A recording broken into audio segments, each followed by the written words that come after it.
Welcome my dear student. দেখো, সরকার বদলের সাথে সাথে পশ্চিমবাংলার চাকরির যে একটা নতুন নবজোয়ার আসতে চলেছে এ বিষয়ে আমরা প্রত্যেকে ওয়াকিবহাল। তো এই যে পরীক্ষা, যেটা হচ্ছে WBPSC মিসলেনিয়াস পরীক্ষা, যার বয়সও বাড়িয়ে দেওয়া হয়েছে, সেটা 39 থেকে 44 করা হয়েছে। 5 বছরের যে এক্সটেনশন, তার জন্য কম্পিটিশন লেভেলও বাড়তে চলেছে। আর সব থেকে বড় কথা, পশ্চিমবাংলায় যেহেতু বহুদিন রিক্রুটমেন্ট ছিল না, তার জন্য একটা স্টক স্টুডেন্ট কিন্তু বসে আছে। তাই এই পরীক্ষাটা পাস করতে গেলে কিছু রুলস রেগুলেশন, কিছু ট্রিক্স এবং অবশ্যই এক্সাম প্যাটার্ন, রিয়েল স্ট্র্যাটেজি এবং পারবো তো আমি আলটিমেটলি, এই প্রশ্নটা কিন্তু কুড়ে কুড়ে খাচ্ছে তোমায়। তো আজকে আমি এই ভিডিওতে তোমাদেরকে কিছু জিনিস বা কিছু বিষয় ক্লিয়ার করবো, যেগুলো তোমাদের ভীষণভাবে কাজে লাগবে এবং এই চাকরির পরীক্ষায় তোমার উপকারে লাগবে আশা করা যাচ্ছে। চলো আমরা কি বুঝে নিই ব্যাপারটা টোটালটা। অনেকের সবার তো একদম কংক্রিট ক্লিয়ার সব বিষয়টা থাকে না, কখনো কখনো জটিলতায় ভরা থাকে অনেকের। দেখো, এই যে পাবলিক সার্ভিস কমিশনের, এটা একটা বড় লেভেলের পরীক্ষা। WBCS এর পরে যদি আমরা মান অ্যালটমেন্ট করি, তাহলে এই মিসলেনিয়াস পরীক্ষাটা কিন্তু তারপরেই পড়ে। তো এই পরীক্ষাতে সব থেকে একটা সুবিধা আছে তাদের, যারা তোমরা সায়েন্স কম পারো বা মনে করো রিজনিং পারো না, তাদের পক্ষে এই পরীক্ষাটা ইম্পর্টেন্ট বেশি, কারণ এই দুটো জিনিস এখানে নেই বললেই চলে। তার আগে বলি যে এই পরীক্ষার প্যাটার্নের 3টে পদ্ধতি আছে। একটা হচ্ছে স্ক্রিনিং টেস্ট, যাকে আমরা প্রিলিমস বলি। এখানে ক্যান্ডিডেটকে শর্ট লিস্টেড করা হবে এবং শর্ট লিস্টেড যে ক্যান্ডিডেট থাকবে তাদের মধ্যে কি করবে, তাদেরকে নিয়ে মেন এক্সাম নেওয়া হবে। মেন এক্সামটাতে কি থাকে, ডেসক্রিপটিভ থাকবে। এই যে ডেসক্রিপটিভ পজিশন, এখানে কিছুই না, একটা রিজনাল ল্যাঙ্গুয়েজ থাকবে, এটা ইংলিশ থাকবে। রিজনাল ল্যাঙ্গুয়েজ মানে বাংলা হলে বাংলা, উর্দু হলে উর্দু, এরকম। আর জেনারেল স্টাডিজ এর উপরে থাকবে। তাই এইটা হচ্ছে সিস্টেম। আর এই যে পার্সোনাল ইন্টারভিউ দেখতে পাচ্ছ, এখানে তুমি কাজের উপযুক্ত কিনা, তোমার কাজের মোটিভেশন আছে কিনা, তুমি সত্যিকারই শুধু ইনকাম করার জন্য আসছো না কাজের জন্য তুমি আসছো, সেটা কিন্তু ইন্টারভিউতে দেখা হয়। এবং ইন্টারভিউ নিয়ে সমস্ত গাইডলাইন আমরা প্রোভাইড করে থাকবো এবং এইসব নিয়ে তো আমরা করে থাকবো, সেটা ব্যাপার নয়, আমি এই বিষয়ে তোমায় বলছি না। এবার এই পরীক্ষায় পাস করার জন্য দুটো ল্যাঙ্গুয়েজ আমি এখানে ইউজ করেছি। দুটো দেখো কথা, একটা হচ্ছে স্পিড আর একটা অ্যাকুরেসি। এই জিকে না খুব খতরনাক জিনিস। যদি মনে হয় যে হলো তো পুরো মার্কস হয়ে গেল, টাইম ওয়েস্টেজ হবে না। তাই দুটো জিনিস, স্পিডটা রাখতে হবে এবং অ্যাকুরেসি লেভেলটা ভালো রাখতে হবে, না হলে এই পরীক্ষায় পাস করা টাফ আছে। যেরকম এই পরীক্ষায় কিছু বিশেষ ধরনের কোশ্চেন আছে, তোমরা শুনলে অবাক হবে। আর্ট অ্যান্ড কালচার, দারুণ কোশ্চেন আসে এখান থেকে। সিনেমা সংক্রান্ত 6 থেকে 7টা কোশ্চেন আসবেই, তুমি লিখে রাখো, কারণ এগুলো কিছু প্যাটার্ন ফলো করে। সেই প্যাটার্নগুলো একদিনে পারা যায় না, অ্যানালিসিস করে করে দেখতে হয় যে কি প্যাটার্ন ফলো করে, কি সিস্টেম, সেগুলো আমি আস্তে আস্তে আসছি। তো আপাতত এই স্লাইডটা আমরা বুঝে নিলাম। বুঝে নেওয়ার পরে আমরা চলে যাব পরের স্লাইডে। দেখে নিই পরের স্লাইডটা। দেখো, এই যে স্লাইডে আসছে স্ক্রিনিং টেস্টের সিস্টেমটা কি থাকছে, দেখো একবার দেখে নিই। সিস্টেমটা থাকছে, জিকে থাকছে, জিকেতে 75টা কোশ্চেন থাকছে 2 নম্বর করে, আর 150 মার্কস। গণিতে মানে পাটিগণিতে থাকছে, শুধুমাত্র পাটিগণিতে, অ্যাডভান্স ম্যাথ নয় কিন্তু, সেটা 25টা কোশ্চেন থাকছে, তাতে 2 নম্বর করে 50 নাম্বারের। আচ্ছা, আর টোটাল 90 মিনিটের জন্য। বোঝা গেল, 1.5 ঘন্টায় কিন্তু তোমার 100টা কোশ্চেন। কোশ্চেনের পরিমাণ একই, অবশ্য বেশি কঠিন কোশ্চেন হয় না।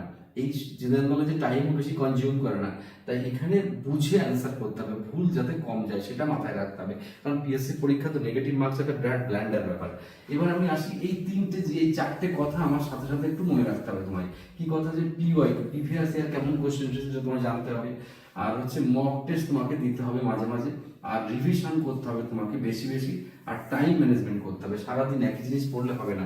আর একটা কথা আমার প্রিয় স্টুডেন্টের জন্য বলা খুব জরুরি, যারা তোমরা এই পরীক্ষায় প্রিপারেশন নিচ্ছ, শুধু তো এই পরীক্ষায় প্রিপারেশন নিলে তো হবে না, এর সাথে সাথে তোমরা অনেক পরীক্ষার প্রিপারেশন নিচ্ছ।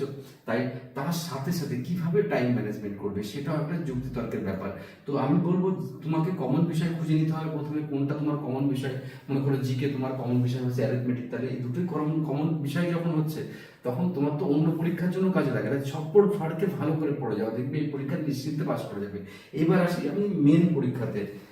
তো মেন পরীক্ষায় যখন আমি তোমায় আসবো, তখন সব থেকে একটা জিনিস খেয়াল রাখতে হবে যে এখানে কিন্তু ভাষাগত সব ব্যাপারটা বেশি কাজে লাগবে। 3টেতেই কিন্তু তোমার 150 মার্কস করে রয়েছে, দেখো 90 মিনিট করে, তার মানে 1.5 ঘন্টা 1.5 ঘন্টা 1.5 ঘন্টা, 4.5 ঘন্টা পরীক্ষা হয়, যেটা হবে। এবার ভাবো ব্যাপারটা, বাংলাতে ইংলিশ কি হয়, 150, চলিত ইংলিশ, চালু ইংলিশ, বেশি কঠিন ইংলিশ থাকে না। গ্রামার, তারপর হচ্ছে কোনো রাইটিং কিছু থাকবে, এরকম সব বলে দেওয়া হবে তোমাদেরকে। বাংলাতেও কিন্তু সেম। আচ্ছা, এইবার যে জিকের পোর্শন আছে, এই জিকে এবার এখানে একটা স্ট্র্যাটেজি ফলো করো। প্রথমে তোমরা প্রিলিমস এর জন্য জিকে পড়ছো, তো তা ওই যে জিকেটা পড়ছো ওরকম জিকেই কিন্তু এখানে আসবে। এখানে খুব কঠিন জিকে আসে না, তারপরে কিছু কারেন্ট অ্যাফেয়ার্স বা কিছু বর্তমান সমসাময়িক মানে কনফিউশন সেসব নিয়ে আসে। তো সেই যে ব্যাপারগুলো যখন আসবে, তাই প্রথমে যখন তুমি পড়বে, এমনি সিএ পড়বে, তখন একটু নোট করে করে পড়বে। নোট করে করে মানে একটু ডেসক্রিপটিভ ওয়েতে পড়বে, তাহলে তোমার এই সেকেন্ড ফেজের এক্সামটাও তোমার কাজে লাগবে, কারণ সেকেন্ড ফেজে খুব বেশি টাইম তোমায় দেবে না। ওকে, তাহলে আপাতত এটুকু আমরা বুঝে নিলাম। এরপরে আমি এরপরে যে কথাগুলো তোমাদেরকে আমি বলবো সেটা হচ্ছে একটু মন দিয়ে শোনো কথাগুলো, তাহলে সব বুঝতে পারবে। এবার আমি আসি সেই কথায়, যেটা হচ্ছে যে একটা স্টুডেন্ট যখন প্রিপারেশন নিচ্ছে, তখন নির্দিষ্ট কোনো পরীক্ষার জন্য প্রিপারেশন নিতে গেলে সে হয়তো হোপলেস হয়ে যাচ্ছে। সে ভাবছে যে আমি যদি এই পরীক্ষায় না পাশ করি তাহলে আমার কি হবে, আমি পারবো তো আশা শেষমেশ। তো এই প্রশ্ন যখন কুড়ে কুড়ে খায়, তখন একটা স্ট্র্যাটেজি তোমাকে ফলো করতে হবে, সেটাকে বলে রিয়েল স্ট্র্যাটেজি। রিয়েল স্ট্র্যাটেজিটা কি? তোমার এই কমন সাবজেক্টগুলো খুঁজতে হবে। কমন সাবজেক্টের মধ্যে তোমার ভালো লাগা সাবজেক্ট হতে পারে, খারাপ লাগা সাবজেক্ট হতে পারে। যদি ভালো লাগা সাবজেক্ট হয় সেগুলোকে আরো বেশি পড়তে হবে। আর এই যে আমি কদিন আগে একটা ছেলের সঙ্গে আমার দেখা হলো, সে নিট পরীক্ষা দিয়েছে। নিট পরীক্ষা দেওয়ার পরে সে কিন্তু আবার নিট মানে মেডিকেল এন্ট্রান্স, আবার সে কিন্তু WBJEE দিচ্ছে। আমি তাকে জিজ্ঞেস করলাম, WBJEE পরীক্ষা তুমি কেন দিচ্ছ? তা বলছে যে আমি নিজের কোয়ালিটিটা কতটা গেন হচ্ছে সেটা আমি দেখবো। তো পরীক্ষা দিতে গিয়ে সে কিন্তু কেমিস্ট্রিতে ফুল মার্কস তুললো। আর অঙ্ক যেহেতু কোয়ালিটি, অঙ্কটাতে ভালো মার্কস তুলতে পারেনি। আর ফিজিক্সও করেছে। তার মানে ও বোঝাতে চাইলো যে না, আমার কেমিস্ট্রি এবং ফিজিক্সের প্রিপারেশন অলমোস্ট ভালো আছে। এইটার জন্য তুমি কিন্তু একটা পরীক্ষা যদি এইটা যদি টার্গেটও থাকে, তোমার উচিত হবে ভ্যারাইটিস পরীক্ষা দিয়ে তোমায় কিন্তু পারফর্ম করা। আমি এটা দিয়ে কিন্তু তোমাকে বুঝিয়ে দিলাম যে কোনো একটা নির্দিষ্ট পরীক্ষায় ভালো পারফর্ম করতে গেলে অন্য পরীক্ষাগুলোও তোমায় কিন্তু সচেতনে দেখতে হবে। তা যদি না দেখো, তোমার কিন্তু উন্নতির সীমারেখা অতিক্রম করতে পারবে না। আর এখন প্রত্যেকটা স্টুডেন্টকে ছোট করে দেখার কোনো কারণ নেই। প্রত্যেকেই কিন্তু ইউটিউব, ফেসবুক বা বিভিন্ন মাধ্যম দ্বারা, বিভিন্ন দামি দামি স্যারদের দ্বারা মোটিভেটেড হয়ে তারা কিন্তু ভালো প্রিপারেশন করছে। কাট আপের ওখানে কিন্তু চরমতম লড়াই শুরু হচ্ছে। তাই প্রত্যেকে যারা চাকরি পাওয়ার স্বপ্ন নিয়ে গেছে, ডেডিকেশন লেভেলটাকে হাই রাখতে হবে এবং সর্বশক্তিতে লড়াই করতে হবে। এখানে থেমে থাকার কোনো জায়গা নেই, কারণ এই জায়গাটা হচ্ছে বেস্ট, আরো বেস্ট।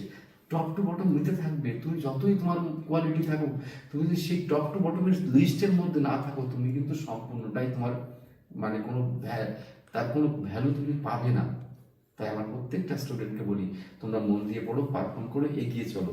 এমন ভাবে পড়ো নিজেকে উজাড় করে দাও, ব্যাস। আমি আবারও বলছি, আমি কিন্তু কোনো বলতে রেকমেন্ড করছি না, জাস্ট আমার প্রত্যেকটা প্রিয় স্টুডেন্টকে একটু বার্তা দেওয়া যে তোমরা এগিয়ে চলো, তোমরা সামনের দিনের জন্য তৈরি হও। তোমরা পারবে, তোমাদের দ্বারাই তো হাজারো হাজারো ছেলে মেয়ে চাকরি পায়। চা দিয়ে ওঠার মতন কঠিন জিনিস তো নয় এটা, পারা যাবে। তবে মাইন্ডকে স্যাচুরেশন রাখো, নিজেকে শান্ত রাখো, রোড ম্যাপ তৈরি করো, রিয়েল স্ট্র্যাটেজি ফলো করো। তোমার যাকে ভালো লাগে, তুমি যে প্রতিষ্ঠান ভালো লাগে সেখানে জয়েন করো, করে এগিয়ে চলো। এটাই হোক আমার চাওয়া।